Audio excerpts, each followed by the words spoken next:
let me tell you, I don't know about what others say, but singing Savatage music isn't fucking easy. Okay? It's not easy. And I just I was the last show of the Streets tour, I was spitting blood off the side of the stage. Okay? That's how bad it was. And I went to a doctor after I made it through that last show. I think it was in North Carolina or something. And I went to my doctor, and my doctor said, look, man, okay, you have nodes, whatever those things are called, nodes, and all this shit. It's like, you need to take some time off. And I'm like, I can't take it. But then Paul said to me, he goes, look, John, why don't we do this? Why don't you take a year or so off and work with me on this Romanoff project, and we'll get a new singer that's different than you, that's more commercial. I'm the one who picked Zach. We had tons of demo tapes. I picked Zach because I didn't want to pick somebody that sounded like me or was trying to sound like me, because I thought that's impossible.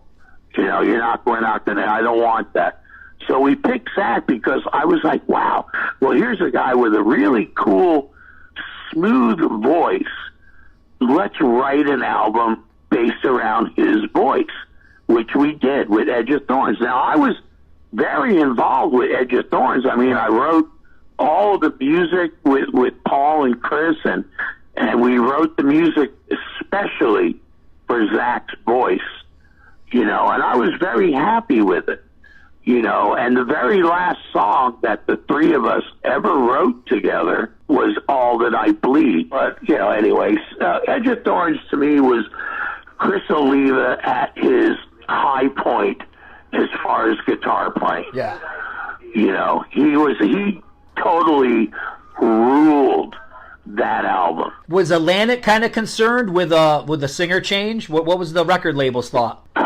Well, no, they were like, okay, well, because, they were always very interested in me and Paul working on this, like, it was supposed to be like a Broadway thing. And they were like cool with that because Zach, let's face it, Zach had a very much more commercial voice than I had. Mm-hmm.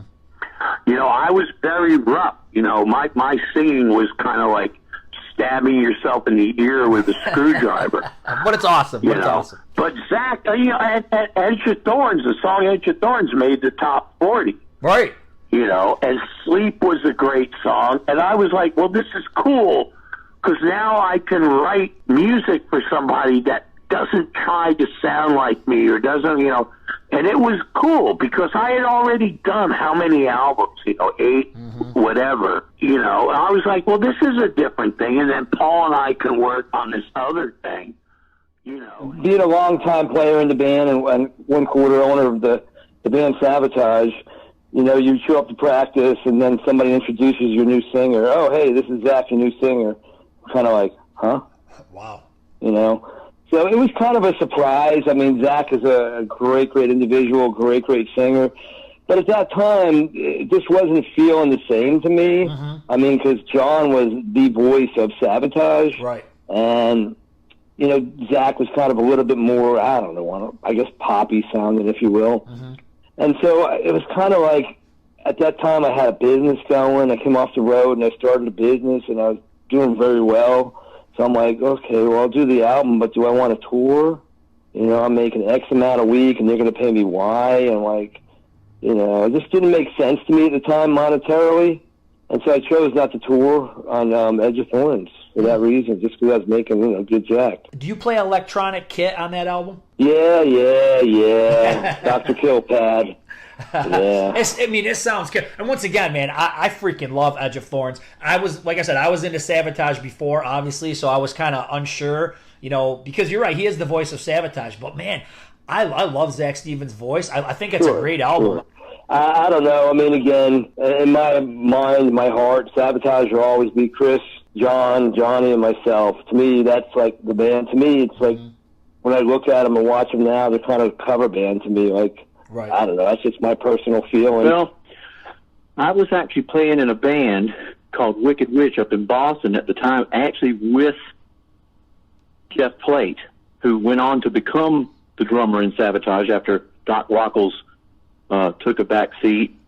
In 92, they were just listening to demos because John said, well, I'm going to take a break from singing for a while and do the producing thing and kind of let Chris Oliva take the reins and, run the band for a little bit. So he was all about getting a new singer.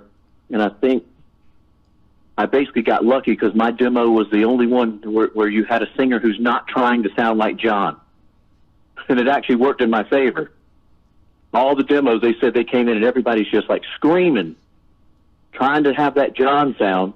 Yet here comes mine, had nothing to do with it. And they were like, And Paul O'Neill's like, I think I probably work with this guy. So I just got really, it's some talent involved, but still a lot of luck too.